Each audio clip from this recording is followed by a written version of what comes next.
तर इकडे Nashik Pune semi high speed रेल्वेच्या मार्ग बदलामुळे संगमनेर परिसरात तीव्र नाराजी उसळली। रेल्वे शिर्डी मागे वळवल्याचा आरोप करत आमदार सत्यजित तांबे यांनी जन आंदोलनाचा इशारा दिलाय। विविध पक्ष, संघटना आणि लोकप्रतिनिधी रेल्वे संगमनेर मार्गीच व्हावी यासाठी जन आंदोलन उभारणार आहेत। अभी नहीं तो कभी नहीं असा संगमनेरकरांना इशारा देत आमदार सत्यजित तांबे यांनी सर्व लोकप्रतिनिधींनी आंदोलनात उतरावं असं आवाहन केलंय।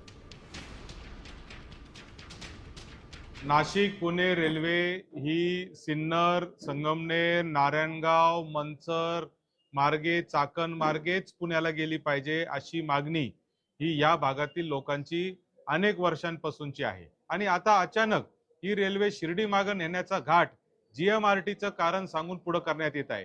म्हणून या बाबतीमध्ये आता एक फार मोठं जन आंदोलन करण्याचा निर्णय हा आम्ही सगळ्यांनी घेतलेला आहे।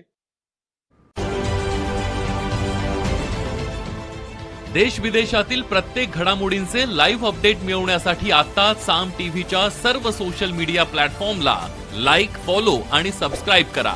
तसंच सर्व नोटिफिकेशनसाठी बेल आयकॉन प्रेस करायला विसरू नका।